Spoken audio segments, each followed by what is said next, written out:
You ever feel like your money just disappears? Not in a dramatic way, not like you made some huge mistake or bought something expensive you regret. Just slowly, quietly, like at the end of the month, you sit there thinking, I didn't even do anything crazy. So where did it go? And if you actually look back, nothing stands out. You didn't buy a new phone. You didn't take a trip. You didn't make any big purchases. But somehow, there's just not much left. And that's the confusing part. Because it doesn't feel like you're doing anything wrong. You're just living. You're working. Paying bills. Maybe enjoying small things here and there. Normal life. And honestly, I've spent way too much time thinking about this exact pattern. Like, watching how money moves in small ways. How tiny decisions add up over time. And why people who are doing everything right still feel stuck. Because here's the thing that almost nobody notices clearly. Most people aren't losing money in big obvious ways. They're losing it in small, invisible ways. And when you add those up, it usually comes out to something like $1,000 a month. Not one expense, not one mistake, just everything. And once you actually see that clearly, changes how you think about money completely. If something feels dangerous, you avoid it. If something feels like a mistake, you fix it. But this doesn't feel like anything. Just feels like normal life. You're not being reckless. You're not overspending wildly. You're just ordering food sometimes, paying for subscriptions, buying things you need, and a few you want, choosing convenience over effort. Nothing extreme, nothing that makes you stop and think, wow, that was a bad decision. And that's exactly why this works. Because it doesn't trigger your attention, doesn't feel like a problem. Think about the last few days. You probably made dozens of small spending choices. Coffee, food, transport, apps, random little purchases. And none of them felt important. Because individually, they aren't. They're just small moments, quick decisions, things you barely think about. And that's the key. Because your brain treats each one as isolated. It doesn't connect them. It doesn't say, this is part of a bigger pattern. Just says, this is fine. Your brain is not designed to track accumulation over time. It's designed to react to immediate impact.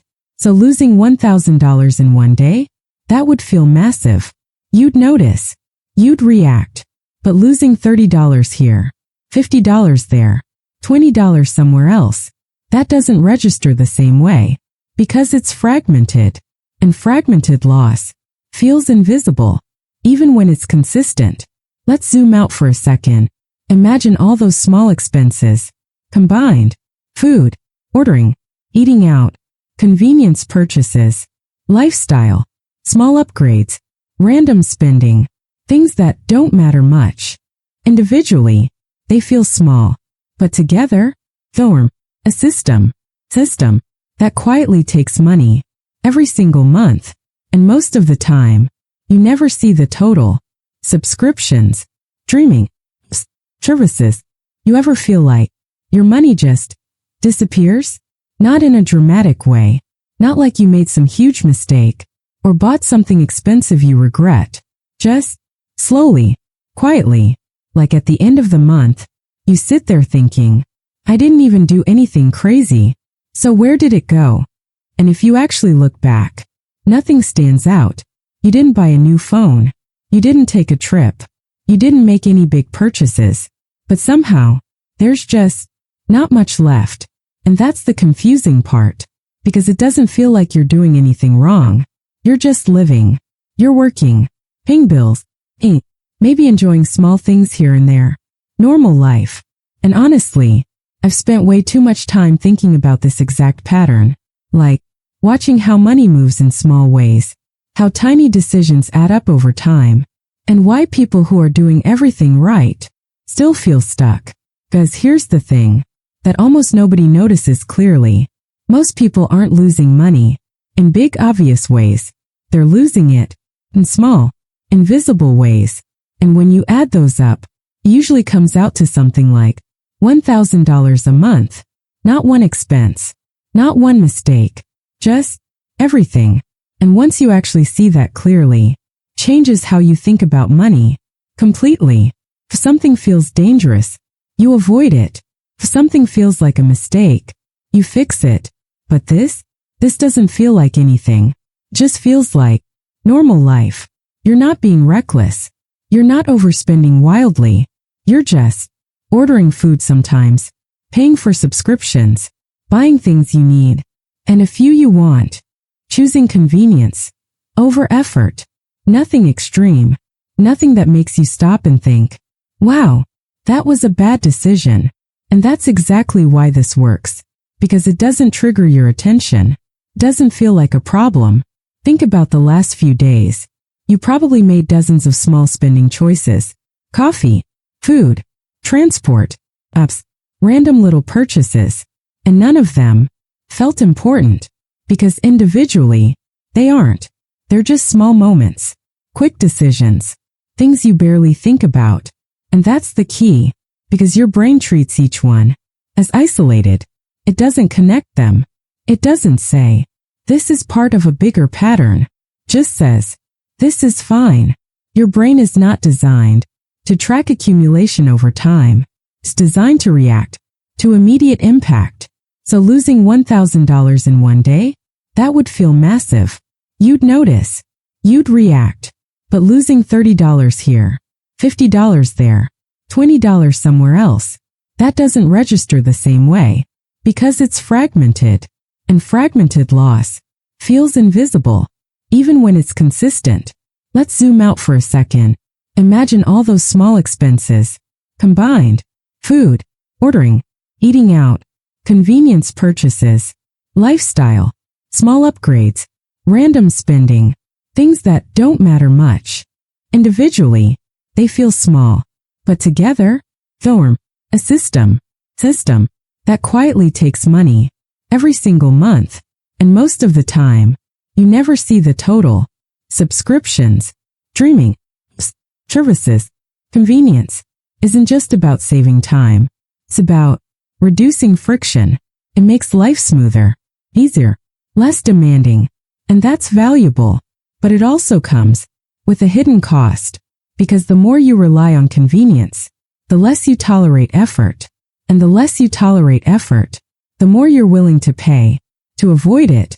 And that's where the pattern deepens. There's a thought that quietly justifies almost everything. I can afford it. And most of the time, it's true.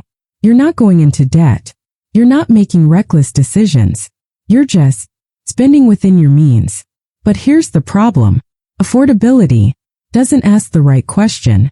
It doesn't ask, is this moving me forward? It only asks, can I handle this right now?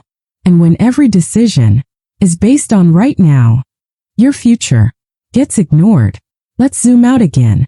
That $1,000 a month? It's not just money leaving your account. Something else.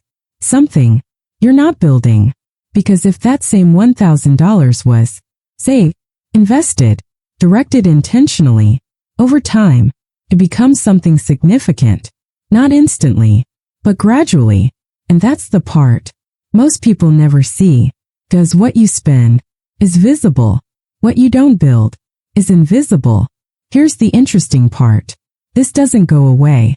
When you earn more, it actually gets bigger. Because as income increases, so does spending. Not dramatically, just proportionally. You upgrade slightly. You optimize your life. You remove more friction. And suddenly, your $1,000 trap becomes $1,500, $2,000, $3,000, without feeling very different. This point, a lot of people think, if I just make more money, this won't matter. But it does, because the pattern doesn't change. Only the scale changes. If you don't control the pattern at $1,000, you won't control it at $2,000 or $5,000. And that's why people who earn more don't always feel richer. Some point, something shifts. You start paying attention, not obsessively, just curiously. You look at your spending, You notice patterns.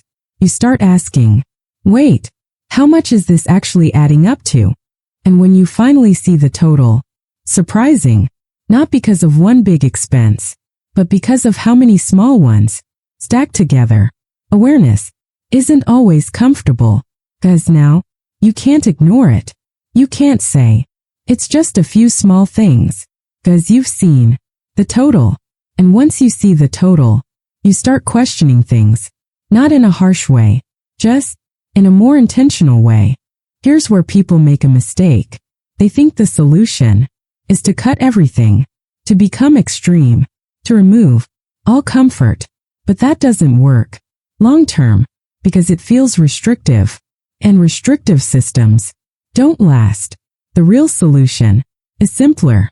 It's choosing, deciding what actually matters, and letting go of what doesn't. You don't need to eliminate spending. You need to align it, to make sure your money reflects what you value, what you want, where you're going. Because when your spending aligns, it stops feeling like a leak and starts feeling intentional. There isn't a moment where you suddenly become better with money. You don't wake up one day and say, from today, I'm completely disciplined. That's not how it works. The real turning point is much quieter. Awareness. It's when you stop seeing your spending as random and start seeing it as a pattern. Because once you see the pattern, you can't unsee it. And once you can't unsee it, you naturally start adjusting. Not perfectly, not all at once, just gradually. First, the changes are small. You pause for a second before spending. You ask, do I actually want this? Or is this just habit? Sometimes you still buy it. Sometimes you don't. But that pause, that's new. And that pause is powerful, because it breaks the automatic loop. And once the loop is broken, you start making decisions instead of reacting. Before awareness, everything is automatic. You spend without thinking. You justify without questioning. You move through your financial life on autopilot. After awareness, things slow down, not in a stressful way, in a controlled way. You start noticing patterns, triggers, habit, and that changes your behavior. Naturally, not forced, just more conscious. Now imagine this. You don't eliminate everything. You don't become extreme, but you adjust. You remove what doesn't matter. You keep what does. And slowly, you reclaim part of that $1,000. Maybe not all of it, but enough. And that reclaimed money starts doing something different. Instead of disappearing, it accumulates. Instead of being consumed, it builds. There's a moment where something feels different. Not dramatic, not life-changing overnight, just noticeable. Your savings starts growing more consistently. Your progress holds. You don't feel like you're resetting every month. And that feeling, that's real progress. Not because the number is huge, but because it's stable. Here's something people don't expect. When you align your spending, you feel lighter, not restricted, not deprived, just clearer. Because you're no longer wondering, where did my money go? And that clarity removes a lot of mental noise. This is important because most people think the solution is income. Once I earn more, this won't matter. But when you fix the pattern, you feel progress immediately without needing more income, because now your money is controlled, directed, intentional, and that changes everything. Over time, this compounds, not just financially, mentally. You become more aware, more selective, more intentional, and those traits carry into everything: investing, saving, decision-making. And that's how real growth happens. Not from one big change, but from consistent alignment. Later on, you'll look back at this phase, and you'll see it clearly. You'll realize it was never one big problem. It was a system, a pattern, a collection of small decisions that felt harmless individually, but powerful collectively. Here's the calm truth. The $1,000 a month trap isn't about being irresponsible. It's about being unaware. And awareness is fixable. It doesn't require perfection. It doesn't require extreme discipline. It just requires attention. So if you feel like your money disappears every month, you're not alone. And you're not doing something dramatically wrong. You're just experiencing something most people never fully see. A system of small decisions that quietly shape your financial life. And once you see that system, you have a choice. Not to cut everything. Not to become extreme. Just to be intentional. To decide what stays and what doesn't. Because the difference between feeling stuck and feeling in control isn't your income. It's your awareness. And once you have that, you don't just manage money better. You move differently. You think differently. You build differently. And that's where real change begins.